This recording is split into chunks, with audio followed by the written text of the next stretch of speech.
Yo, we're back, and I'm gonna tell you why being objective is so much better than being subjective. And to be fair, I feel like humans in general don't really know how to be objective all that much. I think by default, everything you learn is from experience, right? And from books, and it's all kind of how you perceive what you do. Like if a kid gets smacked because he kicked the ball into the window, he won't do that, right? He won't necessarily understand why it was a bad thing, but he just won't do that. And if something bad happens to him because of a certain thing, he'll always associate that thing badly. Whether it was right, wrong, better for him, worse for him, it's just that association you make in your brain, right? And I feel like a lot of that comes down to either emotions or what you're thinking, and a lot of that also comes through how much you're able to separate everything around you from yourself, right?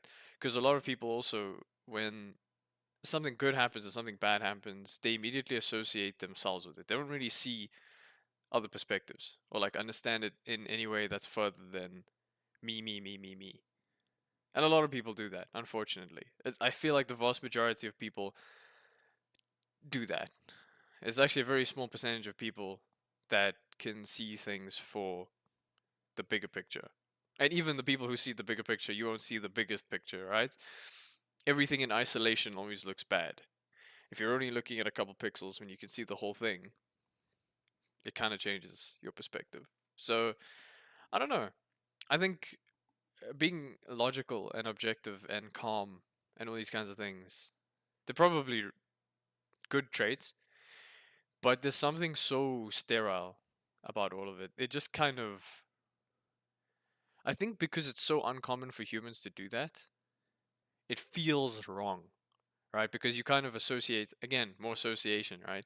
Like you associate human nature and normal things with feelings, experiences, social ability, sort of understanding, compassion, empathy. But the moment that you look at things, and I'm not saying black and white, but I'm just saying you look at it in cause and effect, and you look at it in terms of sort of as observable things, right? Like things that make sense. You understand like the natural laws of things. So you understand that this happened because this happened, or you understand that something completely out of your hands happened and you couldn't do anything about it, right? I feel like that's not something that everyone can do, and I think a lot of people sort of learn that over time when you get older, but that's not common. It's not sort of a very learned behavior. It's just not everyone has it, right? And I think some people also grow up their entire lives thinking it's me, me, me, me, me. A lot of people grow up from like a very young age and understand the concept of like generosity and giving. I feel like it's always going to be better to give than to receive, but that's just me. I would happily give, and I don't really want anything back. It just it even if it's a little selfish in a way, and I think some people also have that, where they don't just do it for the objective good. Like I can do a good thing, so I'm gonna do a good thing. They do it in terms of um giving makes me feel good inside. So I'm gonna feel that feeling by always giving, which is quite weird. But it does happen. I feel like, you kind of feel that sometimes. You're like, I don't really need to do this, but I'm gonna do it because it'll make me feel good. I'll know that I've done a good thing and it'll feel something inside of you. And I'm not here to hate and say that that's bad, but I just don't think it's genuine. I think a lot of things that happen are just not genuine. And my nose is dying. But yeah, a lot of the bad things happen to people, and a lot of good things happen to people, and they get so subjective over X, Y, Z. I think also they just place so much sort of importance on everything that they feel and everything that you know, everything that sort of occurs to them is this. They only see it in terms of them. They can't see it in terms of other people. Even when they make decisions that affect other people, you're only looking at it from your perspective. Some people do the complete opposite, where I'm making a decision about myself, but I'm more worried about how everyone else thinks about me, what everyone else feels. And that's also wrong, because you're supposed to put you first. And very few people can sacrifice that. They don't have to. Humans have free will. You don't have to do anything, actually. But it's very common. It's human nature to put yourself first and to be super selfish, if that's the right word. Because at what point do you draw the line, right? Like you might be like, oh, it's okay that I did X, Y, Z because it makes sense to you. Whereas from the other person's perspective, it's like, whoa, how could they have done this? This is so bad. It affects me so badly. It's weird. You don't want to be the overthinker either, right? You don't want to be stuck in analysis paralysis, as people love to say in corporate. That you don't actually make a decision because you're too worried about the after effects of the decision. Sometimes you just have to do, and you'll deal later. Sometimes you need to really think about what you're doing and then do it, and then still worry about what happens after that. And sometimes what you do has no consequence. You think, oh my word, if I do this, X will happen. If I do this, Y will happen. And suddenly you do one of them and a Z happens that's kind of neutral, kind of good, or kind of bad. And you don't understand it. And I don't think you're supposed to, because, to a lot of people, they struggle to find the balance between what I can control and what you can't. And I think for a large perspective, that's like super fair, right?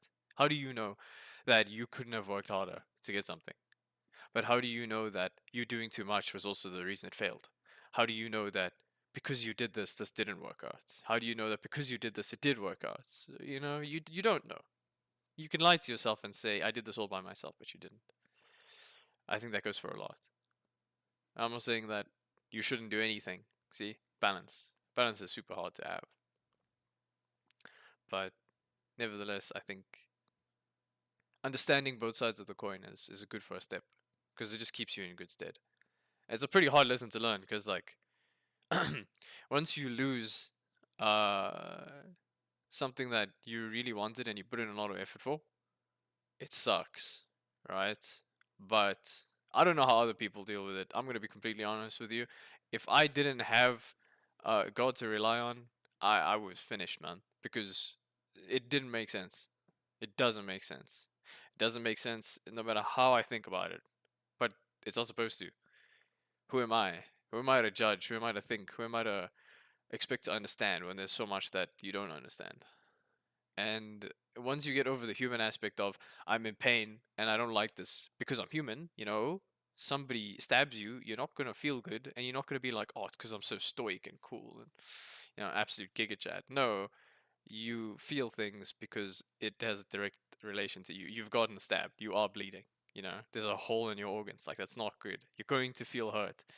You're not gonna brush it off and bleed out in the snow like Ryan Gosling, but I think you will feel, and that's okay.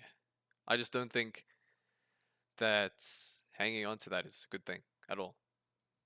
I think you have to be pretty objective sometimes, even to get yourself out of the slump, or just to realize, like, hey, I'm actually thinking about this way too much. I don't want to. And sometimes you'll think about it even when you don't want to, and that's okay, because you're human. You don't control everything that happens in your own head. But yeah, it's the same thing. Even when things happen, like, do you really want them to be the sort of, how do I put this? Do you want it to be something that really affects you emotionally, or do you not? Because remember, it goes both ways, right? It doesn't just have to be about bad things. It could be about something good. It could be about you got like a promotion at work. It's like, well, that's really nice. It's really cool. And how much of it do you just say, oh, okay, that's really nice. Let me carry on. I still need to get to work tomorrow. And how much of you is like, oh my word, we gotta like party and celebrate and stuff. Again, there's no wrong in either.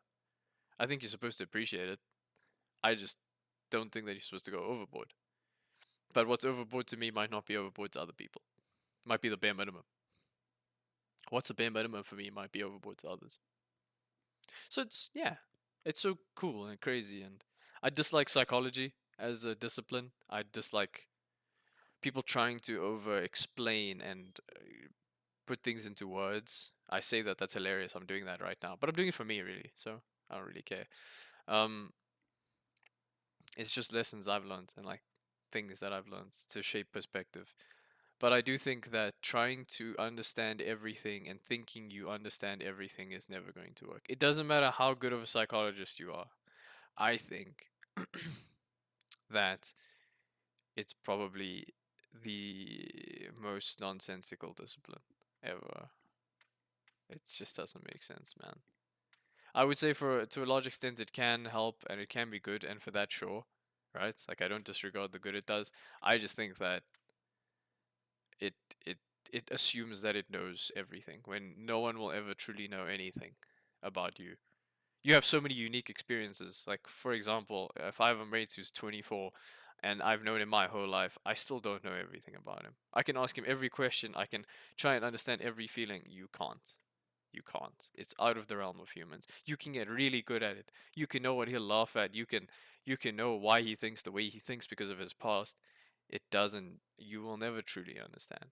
We will never truly understand each other as people. You can get really close, but there's like a certain level that just it's out of your ballpark, man. And yeah. That's why I always like keep going back to the question like what do people who don't have God do? Like what do you do? What do you do? How do you justify things in your head? How do you find peace? Is it just it is the way it is? Do you like how do you do that? Because for me it's so easy. It's just like hey, I like it's probably on me. Like if something bad happens or whatever, it's just like yo, I'm not like the best human, but like it's God's will. It's out of my hands, man. I can't control everything. I don't even try to anymore, and I used to. And then I also stopped, and I just said I'll just try and give my effort, and then I'll still get hurt. Now I just do my effort and don't care regardless. It's kind of great because now you can just do and not care about the outcome at all, at all, at all. There's not a single thing I think that like I would really care about the outcome for. Not anymore. It's all gone. There's no sort of expectation. I think expectations are like the worst thing ever. Because then you're expecting what people do, and then you're expecting what they should do, they shouldn't do. You can't expect anything from people, even outside of people. Even if it comes to tasks and things that are supposed to be pen on paper, I think that such is life. One of my favorite lines ever. I use it too much, but such is life. You're never gonna be able to understand and pick out everything. You're never gonna be able to do X, get X, and X is the result, and it will always be. And even if it is, like, man, you just don't expect anything from this place. Don't expect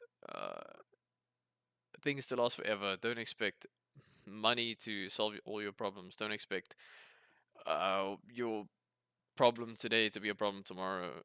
Don't expect your anything. Just don't expect anything. It could go from really good to really bad. It can go from really, really bad to really, really good.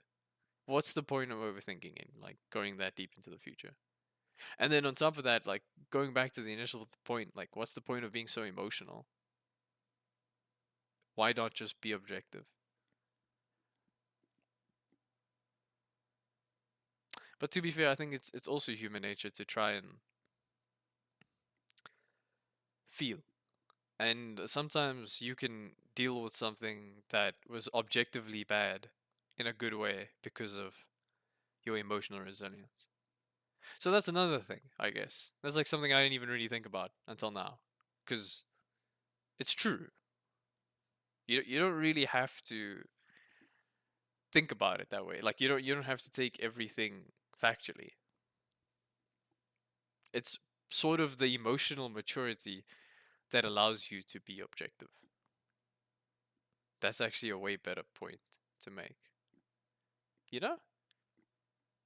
Because without the emotional maturity, how do you know what's objective? How do you know what your perspective could be? If you're always thinking with your emotions, you can't. But if you never think with your emotions, you'll never process it. It's a very dual edged sword, I guess. That actually makes more sense. So you need both. I feel like we knew that though. I just think that a lot of people stray onto one side, which is fair. That goes for most things in life. No one's ever going to be perfect either way. No one's ever going to be leaning towards one thing instead. So yeah. But I think it's a cool concept, and I've always seen it that way. Always. I can see it in people so quickly. Maybe it's just because I'm dead inside, but like, um, you can have conversations with people, and you can just speak to them or see how they act and see how they react to. You can see what they care about, and you'll kind of get a really good gauge for so much about them. You don't have to say anything. You could sit in a room. You could sit like a fly on the wall, and you'll know so much about everyone. And that won't be there all. Remember, you'll never fully understand, but you'll get a pretty good idea, especially if they're being genuine. If they're lying and they're trying to put on a facade, sure, you'll never know everyone truly. If they're trying to just deceive, sure. But you'll kind of know that too. There's just something about sincerity that is low energy, and it's very easy to see. I think it's like one of the easiest telltale signs for me if you're gonna spend time or like even if it's the homies. It's like the homies if you know they're being sincere, it's like super easy to chill. I think guys sort of have that pretty easily. There are the few, if I say few, there's a probably a good percentage that don't do that. Guys want to be full of ego, arrogance, bullshit, importance, fame.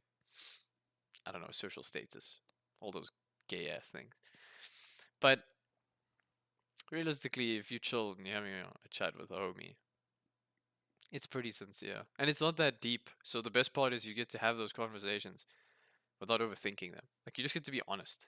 I just get to tell my homies, yo, dude, I took a massive poop the other day. They'd be like, damn, same. And then they'd be like, what'd you eat though? And then you just have a conversation about it. Like it's so easy, it's so natural to flow conversation. And that's like the best part ever because you don't have to feel like you're doing anything. It's not energy, it's just sincerity. So it's flow. It's very easy. Something that you don't get much of nowadays. So yeah, it's already 17 minutes. I feel like I talk too much. But that's okay. I stay by myself. I can make noise. I actually have a neighbor. Like, I need a point. I have a neighbor over there, so I can't make that much noise. But I do. And I think one day I'm gonna get a noise complaint. Because I play Counter Strike till way too late. In games. But that's okay. I try. Sometimes I forget and I'm like, oh shit, I have a neighbor. I should probably not do that anymore. But okay. But yeah. Anyway, until next time. Adio, amigo.